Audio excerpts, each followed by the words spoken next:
local man, 40-year-old Stephen Griffiths, a mature student, and charged him with the murder of the 3 women. He appeared at Bradford Magistrates Court and is currently on remand while investigations continue. The 3 women, Shelley Armitage, Suzanne Blamires and Susan Rushworth, vanished from the streets where they worked over the past year. Only 2 of the bodies have been found so far. Their disappearances have brought back memories of the Yorkshire Ripper. Peter Sutcliffe murdered 13 women and attacked several others in the same area before he was finally caught. He was sentenced to life imprisonment in 1981 and is now held at Broadmoor Hospital. His was one of the crimes that shook the world. January 1981. The biggest manhunt in police history comes to an end.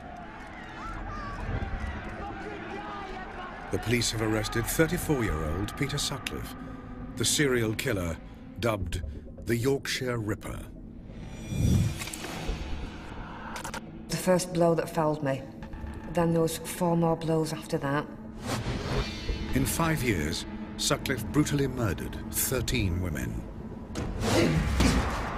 The skull, when you touched it, you could feel that there were multiple fractures all over the place. He claimed he was on a divine mission. He was adamant that God had given him this mission to rid the world of prostitutes. Seemingly eluding the police at will. He kept giving us the slip, and he was always one step ahead of us. This is the extraordinary story of how Britain's most notorious serial killer was finally caught. This man brought fear to the whole of this community.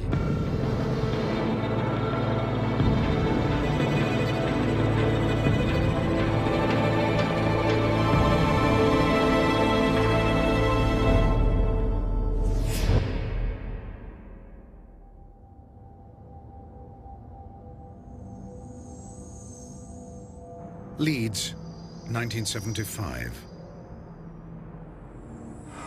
The unidentified body of a woman is discovered in a playing field in the heart of the city.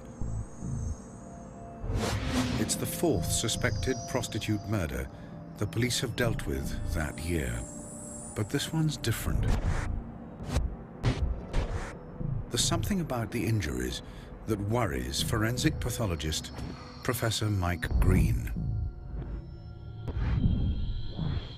The overriding feature was a single blow or 2 blows to the back of the head round about here, and then once the patient is immobilised, other injuries were inflicted. These were stab wounds. They were an unusual shape, but what was particularly unusual was that all of these wounds showed reinsertion. And this is one of the many things that makes this case so different from your typical homicide. I certainly have never seen another case like it, and I don't think many people will have. The body is identified as 28-year-old Wilma McCann. She lived just 100 yards from the playing field where her body was found. The memory of that day still haunts her son, Richard. This police officer sat us down, and I'll never forget those words. Your mum's been taken to heaven. You're not going to see her again. And as a 5-year-old boy, yeah, I was devastated. We worked out over the next few weeks that she'd been attacked at the back of the house on that field. Alarmed by the savagery of the attack, the West Yorkshire Police launch an all-out investigation. But Wilma McCann's killer remains elusive.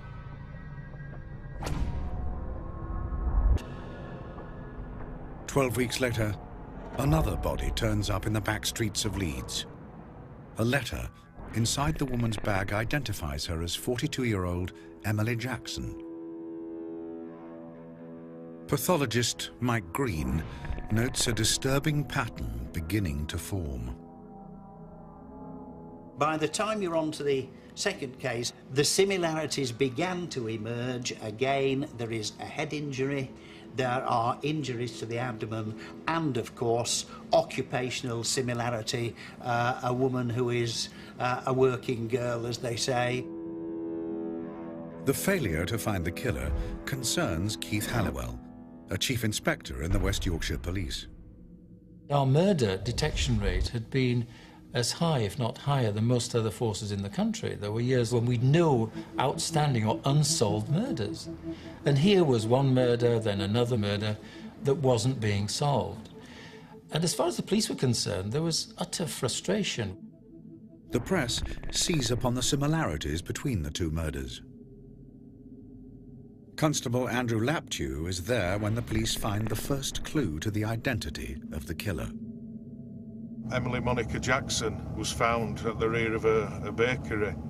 We actually saw the body with a Wellington boot print across one of her thighs, which was quite a vivid sight. More boot prints are found in the soil near the body. Forensic experts set about analysing them. They took the casts of these marks using plaster of Paris. What they realised was they could give an idea of the size of the footwear that had left this mark. They had a tread pattern that they could work from. When the forensic team discovers that the print belongs to a size 7 workman's boot, they suspect the killer may be a manual worker.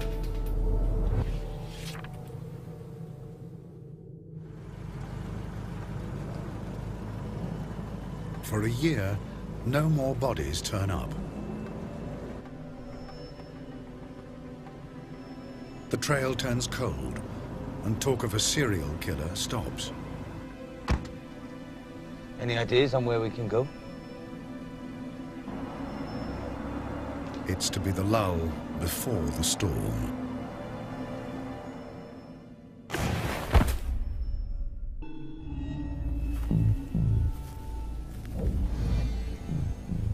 Two women have been found murdered in disturbingly similar ways in the city of Leeds. The press suspect the deaths are the work of a serial killer. Despite an intensive police investigation, the attacker remains as elusive as ever. It's now been a year since the last body was discovered. Theories about a serial killer appear unfounded.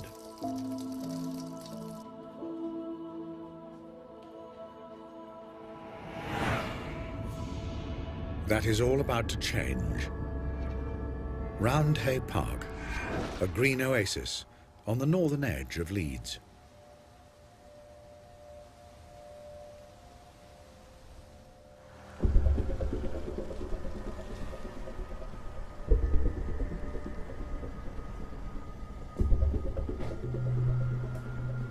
On February the 5th, 1977, the tranquility of the park is shattered.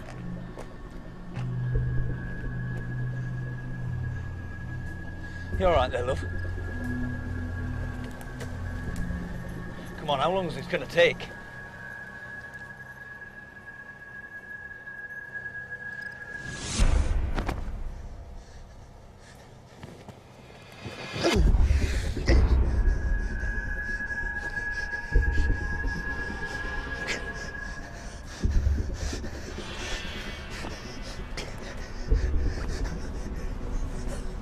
To pathologist Mike Green, the wounds are worryingly similar to the two earlier murders.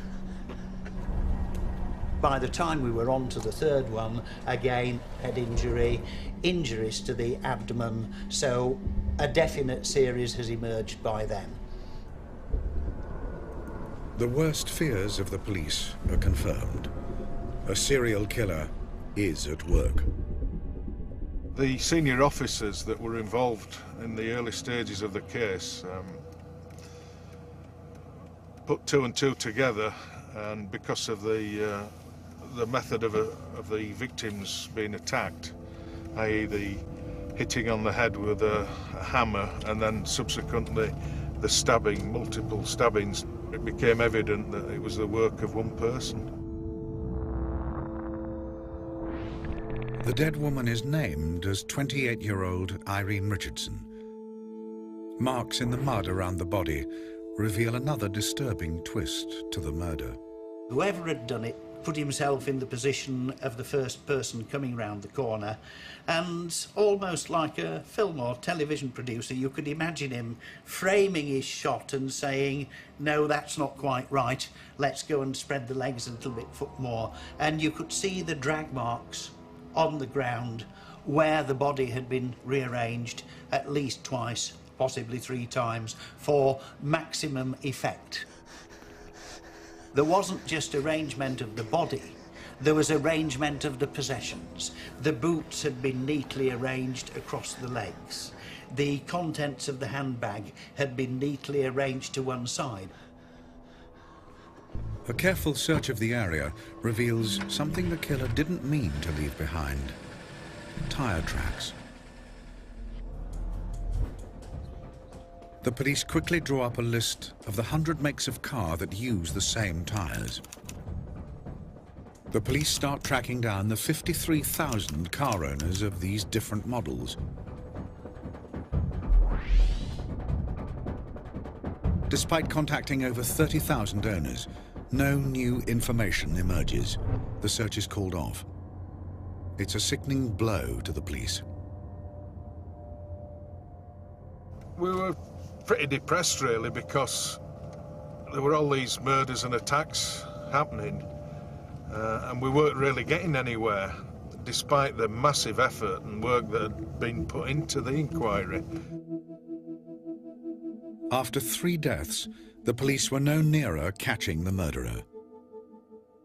Yet 18 months earlier, they'd been handed a description of an assailant whose method of attack matched the killer's.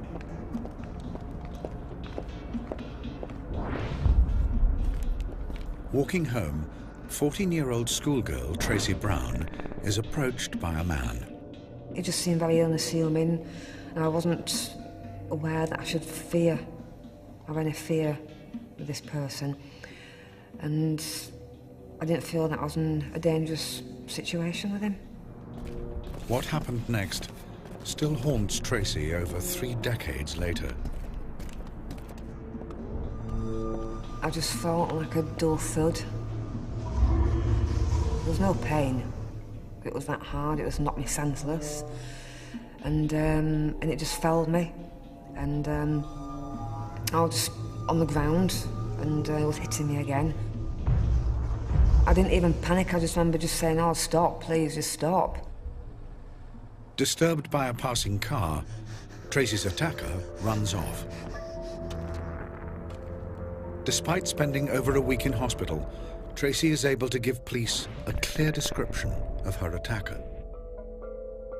He had dark Afro-style hair, a really dark full beard, swarthy complexion, very dark eyes, almost black eyes.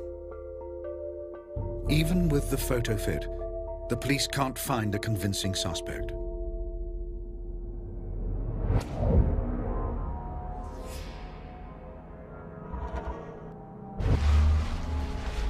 In the spring of 1977, the body of a 4th woman is discovered.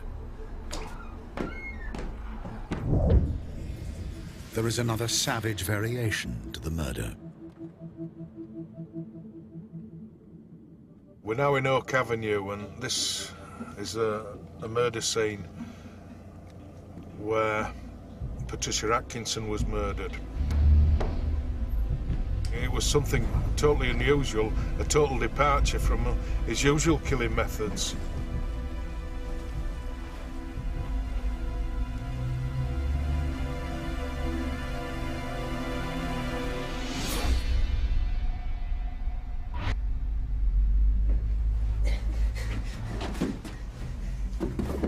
It's the first time a body has been found indoors, and the attack shows a disturbing escalation of violence.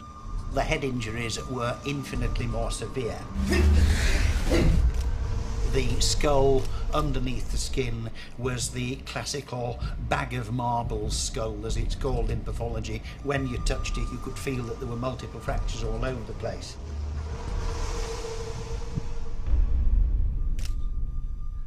On the bedsheets at Patricia Atkinson's flat, the police discover a bloody boot print. It's a good match for the prints found at the murder scene of Emily Jackson. But no other evidence turns up.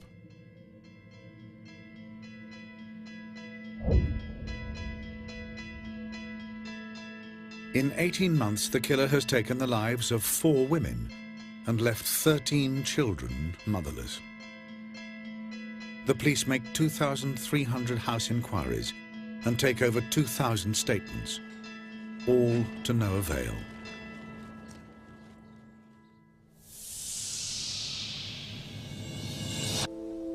Nine weeks later, the body of 16-year-old Jane MacDonald is discovered in a playground. Her death will completely alter the public perception of the killings. For me, and also for a lot of society, when he killed Jane MacDonald, I think that's when it changed, because this was an apparent innocent victim. They were all innocent as far as I'm concerned, but you know, the police and the media were suggesting that because of a 16-year-old girl, this man would kill anybody. News of Jane MacDonald's murder spreads alarm throughout the north. This man brought fear to the whole of this community. And because we didn't know who this was, because we didn't know where he would strike, everybody was frightened. Following Jane MacDonald's murder, Assistant Chief Constable George Oldfield is appointed head of the entire investigation. His first act is to bring all the information about the 5 murders under one roof. The volume of information gathered is enormous. Oldfield sets about trying to cross-reference all the evidence. Right, you lot. Listen. All of you need to get much more detailed statements. And I want to see everything recorded onto index cards. Get on with it.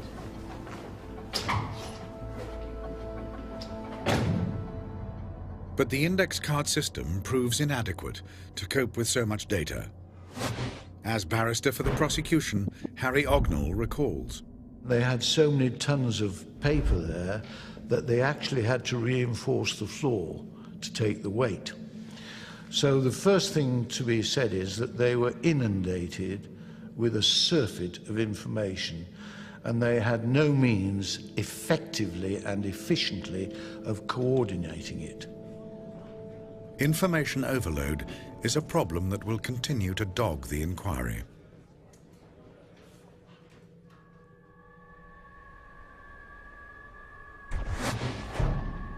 The killer's 6th victim is found in an allotment near a cemetery in Manchester.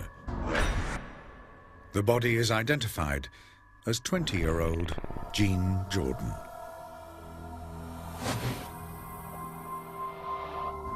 The forensic team make a crucial breakthrough. Fly eggs are found in the wounds. Now, there are some flies who prefer to lay their eggs in the shade, and some flies prefer to lay their eggs in bright sunlight. And in what you might call the sunny side of the body, there were eggs that preferred shade. Told the police that this body had lain for 2 or 3 days completely shaded and had then been pulled out into the light. The police deduce the killer has returned to the body to find something he's left behind. The search around the body intensifies. In a neighboring garden, a handbag is found. In a hidden pocket, there's a brand new £5 note. Police believe that £5 note must have been given, or could have been given, by her murderer. Tracing the £5 note from the Bank of England to Yorkshire, the police come up with a list of 35 firms that could have included the note in their payroll. One of them is T&WH Clark, an engineering haulage company, the workplace of lorry driver Peter Sutcliffe. As a possible recipient of the £5 note, the police interview Sutcliffe. We're going to run past where Peter Sutcliffe used to live. This is the house where he used to live with his wife Sonia. The police ask Sutcliffe what he was doing the night Jean Jordan was killed. We had a party here that night. I remember because I ended up dropping a few people back home. That's right, isn't it? You remember that, don't you? Yes. Sutcliffe was to reveal later why the police so readily accepted his alibi. This is where Sutcliffe got away literally by the skin of his teeth. He was about the 400th person who was interviewed by the police that weekend, and as he said in his interview afterwards, they were so tired that I could have told them anything and they would have believed it. The failure of the £5 note inquiry ends in tragedy. Less than 6 months after Sutcliffe's interview, the bodies of Yvonne Pearson and Helen Ritker are found. In May of that year, his 9th victim is named as 40-year-old Vera Millwood. The press dubbed the killer the Yorkshire Ripper. The manhunt for the Ripper is stepped up. A covert operation noting number plates of cars that frequent red light areas begins. The police are looking for cars that are spotted in 2 or more districts. One name keeps cropping up.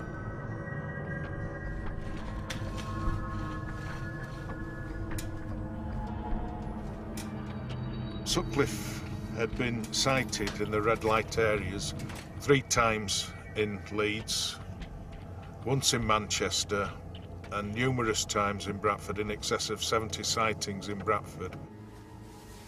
Here again. I would offer you a seat, but...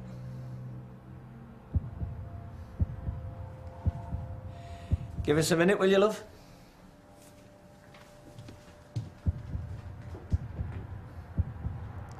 How many times do I have to tell you? I drive through the centre of Bradford on my way home. And I haven't been to Leeds in ages. I've no reason to. So, if you don't mind.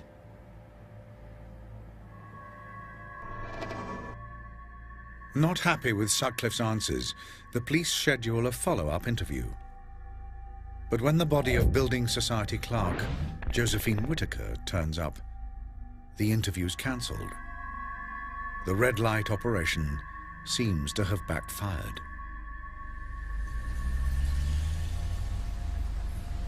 Police activity was so intense that he would have been spotted in the red light area, so I decided to select his victims elsewhere, away from the red light areas.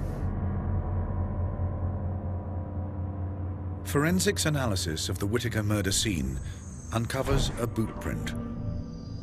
A worn-down area on the right boot suggests the wearer could be a long-distance driver. It's another clue pointing to Sutcliffe as the Ripper. But when a seemingly vital piece of evidence is handed to the police, they're to be led down a different path, with tragic consequences.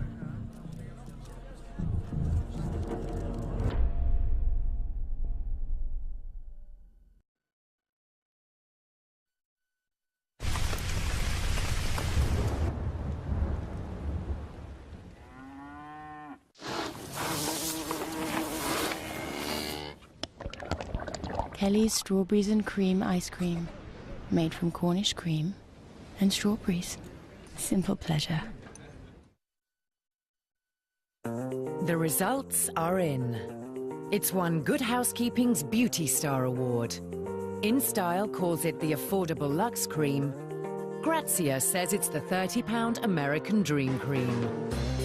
And more importantly, women are seeing results. Noticeable results. Regenerist 3-point treatment cream. get younger-looking skin without drastic measures. Olay. Love the skin you're in.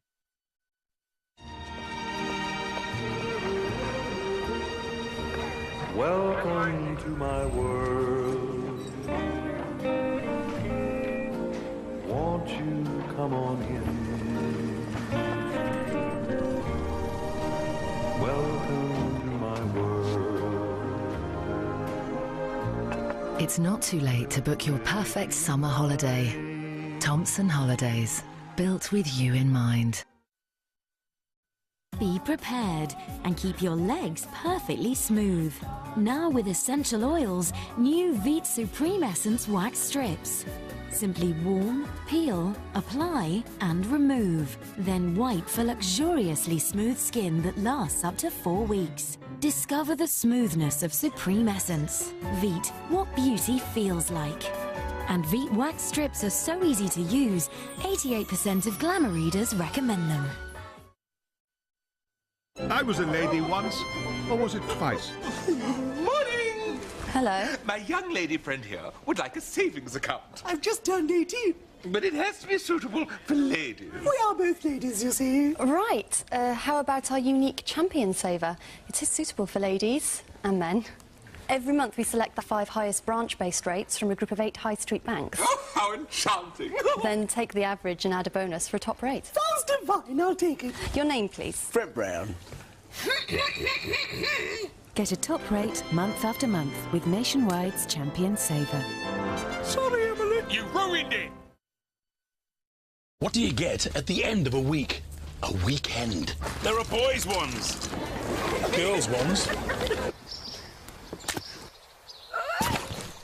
And dirty ones. Whatever your weekend, make the most of it. Hey. With king-size beds, hundreds of city locations, and on-site restaurants. From just £29, make your weekend a Premier weekend. Premier Inn. Everything's Premier, but the price. A small house would cost you about £100. Helicopter costs £1,050,000,000. 11 pounds. £11. It's lucky Mum's good with money. She knows the KFC Bargain Bucket, 8 pieces of original recipe chicken and 4 fries is only $9.99. The sports channels, a couple of quid a month. The KFC Bargain Bucket, only $9.99. Charlotte has an undiagnosed form of primordial dwarfism. Age 2, she weighs the same as an average newborn baby. I dressed my sister in my doll's clothes. What will the future hold for the world's tiniest girl? Extraordinary People, next Monday at 9 on 5.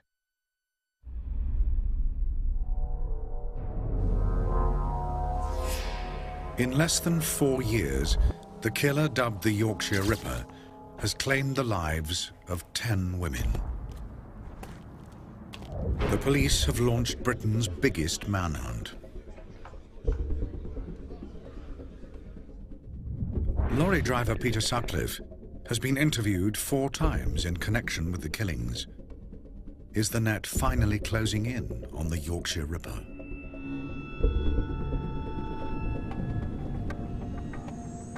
In June 1979, the head of the Ripper investigation, George Oldfield, receives a tape recording from a man claiming to be the killer. I'm Jack. I say you are still having no luck catching me. I have the greatest respect for you, George. With the voice having an accent from the northeast of England, the suspect is dubbed Wearside Jack. A crucial decision has to be made. Do we believe this is the man and we go full pelt for it? Or do we think it is some hoaxer that, we just sort of ignore it and play it down? We've been waiting 4 years for him to do something stupid. And now he's done it.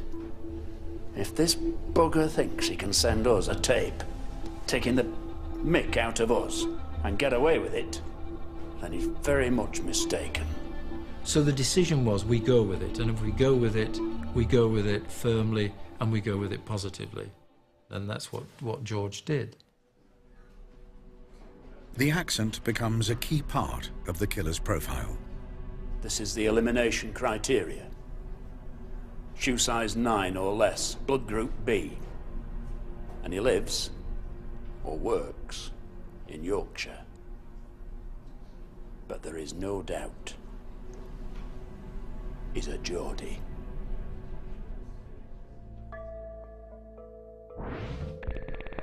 Armed with the tape, the police begin a nationwide publicity campaign. One of the most powerful memories that I have of that era was when West Yorkshire Police received that cassette recording. My name's Jack, you're no nearer to catching me now than you were 4 years ago when I started. I heard that in a club one night and I thought, my God, that's the man that killed my mum. That's the man that I think's going to kill me. And that chilling recording has remained with me ever since.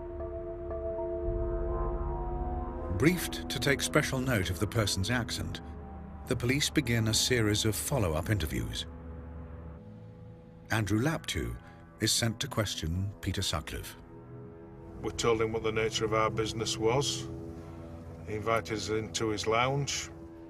I don't know why you keep bothering us. My mates at work have even started calling me Ripper. I'm getting sick of it. One of the icebreakers we used at that particular time was to Sonia. Now's your chance to get rid of your husband if you want. Normally we get a reaction, a laugh, something like that.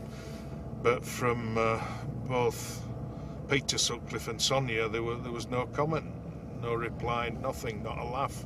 I thought it was a bit strange. Get us a cup of tea, will you?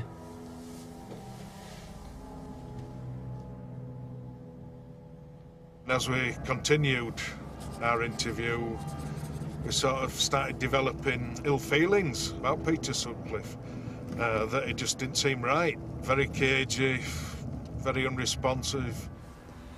Listen, I don't use prostitutes. I never have. Why would I?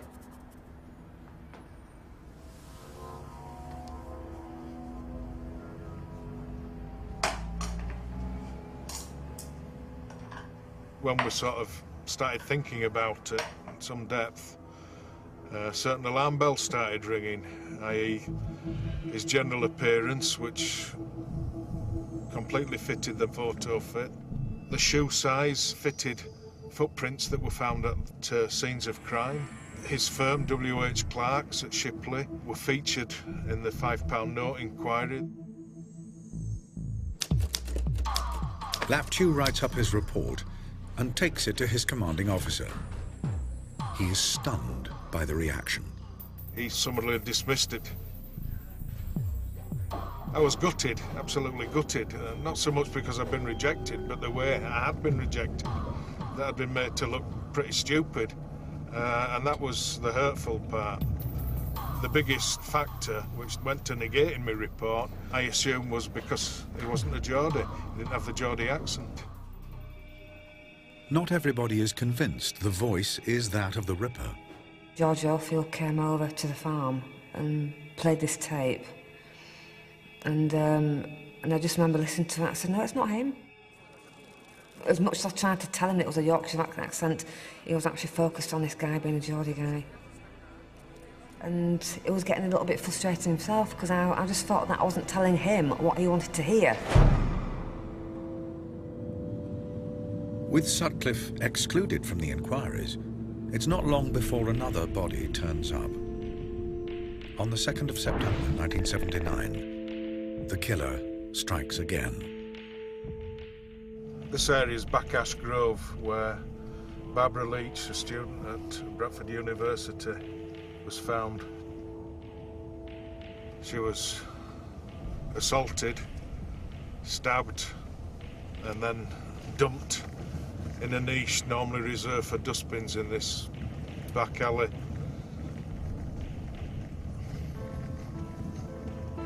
Another blameless victim. It's a devastating setback for the police. When you're a police officer And when you support the community, you love that community. You're worried, you're part of it. So it was pain, shared pain, and it was terrible.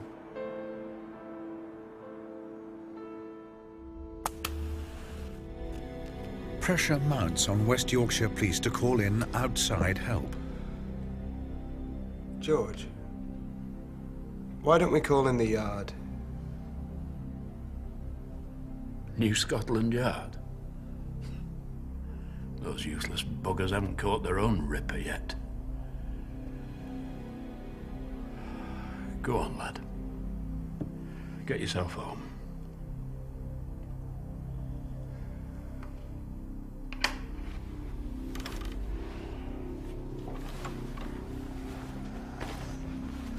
For George Oldfield, the enormous responsibility is taking its toll.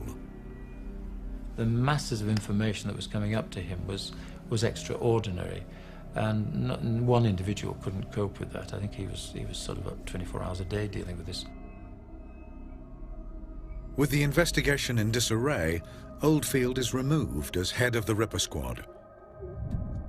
And the Wearside Jack tapes are finally discredited as a hoax. In August and November of 1980, the Ripper claims his 12th and 13th victims, civil servant Marguerite Walls and student Jacqueline Hill. 6 of the best minds in British policing are brought in to shake up the inquiry. They become known as the Ripper Super Squad. One of the key members of the squad is forensic expert Professor Stuart Kind. Using skills he learned as an RAF navigator, Kind creates an entirely new technique to track down the Ripper. By cross-referencing the location with the time of each attack, Kind pinpoints the most likely place the killer comes from as Bradford, the town where Peter Sutcliffe lives.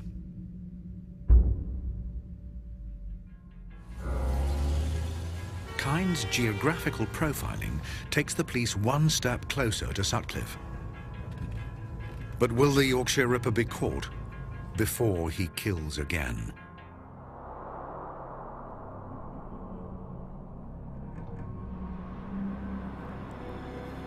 On the 2nd of January 1981, Sergeant Robert Ring and PC Robert Hides make a routine check of an area used by prostitutes.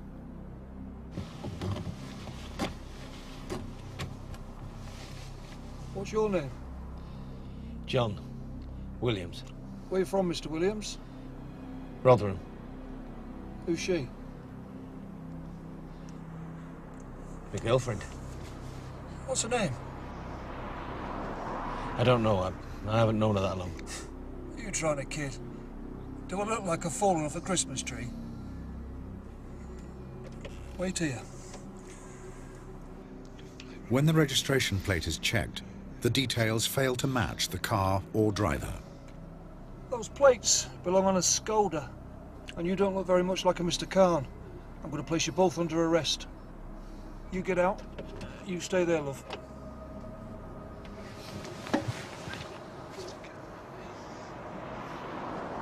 Wait! Where do you think you're going? Come back here! I need the toilet. We can go to the toilet over here, where I can keep an eye on you. Forget it. They took him to the police station where they began to suspect. They thought that maybe this chap isn't just a punter. He could be the Yorkshire Ripper. The following day, Sutcliffe is questioned by the Ripper Squad. I gave 3 people a lift. They offered me £10 to take him home, so I did. It's only when I got to Sheffield I decided to use the money to go with a prostitute. I thought you said you'd never been with a prostitute. I didn't mean... What I meant was, I didn't want to have sex with her. I just wanted to talk about the problems I'm having at home. You're telling me you've never had sex with a prostitute? How many times... Sutcliffe's appearance, shoe size, and where he lives all match the suspect's profile. But without solid proof, Sutcliffe will be released on bail. Will the Yorkshire Ripper once again evade capture?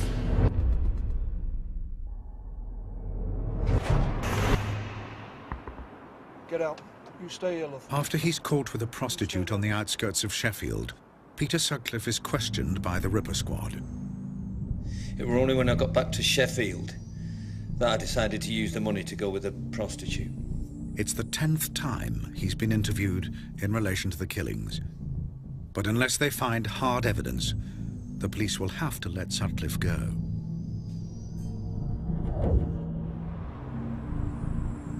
When Sergeant Robert Ring hears the man he arrested the night before is still being questioned by the Ripper Squad, he decides to follow a hunch. Remembering Sutcliffe had slipped away for a few seconds, he returns to search the area.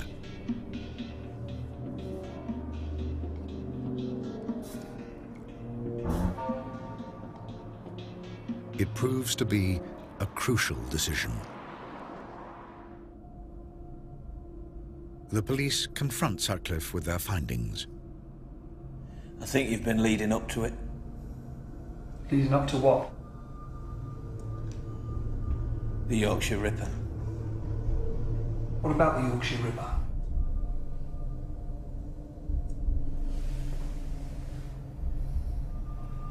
It's me.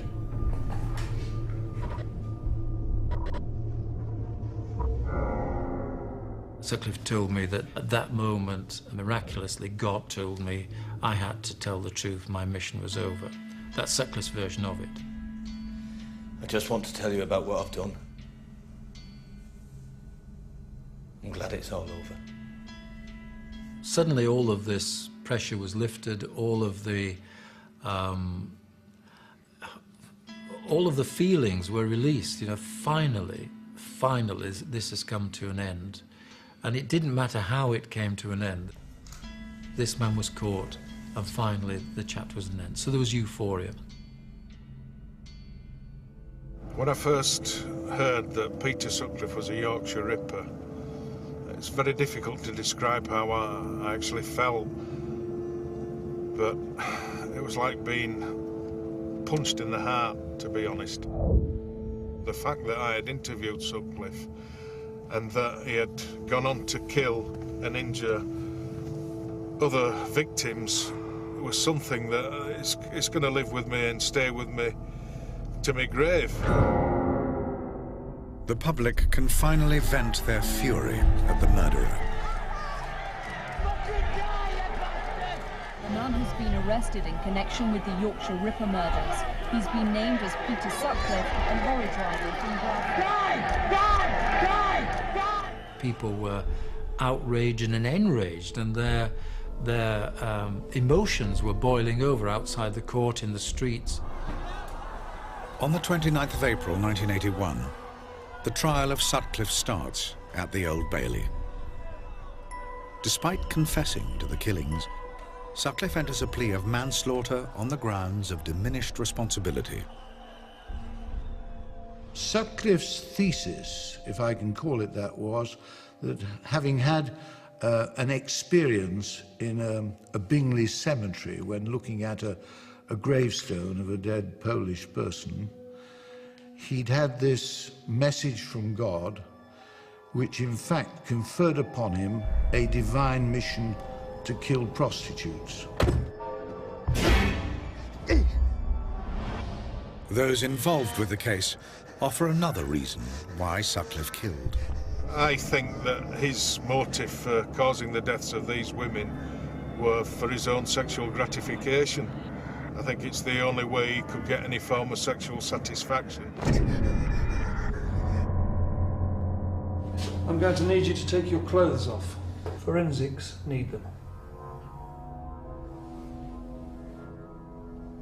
The belief Sutcliffe is a sexual predator is further supported with the recent revelation about a strange undergarment he was wearing at the time of his arrest. What the hell are those? Leg warmers. Made from a V-necked sweater, Sutcliffe's bizarre leggings were designed to protect his knees and leave his genital area uncovered. Because this garment, as I understand it, would have powerfully demonstrated that he was minded when he'd assaulted and in some cases, many cases, killed his victims, he would masturbate over their body. The trial of the Yorkshire Ripper lasts for 14 days. Dismissing Sutcliffe's claims of diminished responsibility, the jury find him guilty of 13 cases of murder. Sutcliffe is handed 20 life sentences. I think everybody in the country wanted this guy to be convicted, for this guy to go down for a long time. And I suspect the majority of people certainly in Yorkshire would have liked him hanged. That would have been my feeling. I believe he should have been hanged. For the police, the elation at the verdict doesn't last long. A report looking at the 5-year Ripper manhunt paints a damning picture of the investigation. There was this feeling of immense sorrow that some of our senior colleagues who had put their hearts and souls and their physical health so completely into the inquiry were simply butchered to satisfy the press.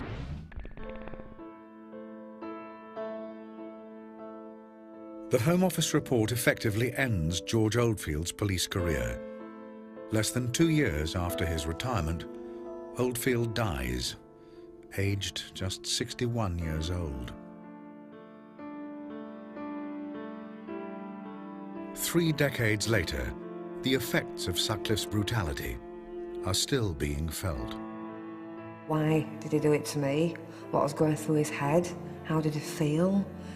Does he feel any remorse about what he's done? Not only to me, but about all these other people as well. Or is there just nothing inside there? Is it just totally bad and evil? I've seen how it's affected my family and my siblings, and my older sister Sonia especially. She felt that she didn't deserve to live to be older than my mum. At 28, mum died.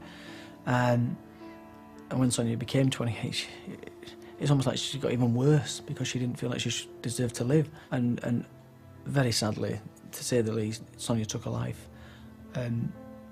In December, just gone, last Christmas, and you know, I put that down to what he did, Peter Sutcliffe, on the night Mum died. In 2006, 50-year-old John Humble admitted to sending the hoax tapes. He was sentenced to 8 years for perverting the course of justice. Peter Sutcliffe later confessed to Keith Halliwell the attack on Tracy Brown. In 1984, Sutcliffe was transferred to Broadmoor Secure Mental Hospital, where he's still held today.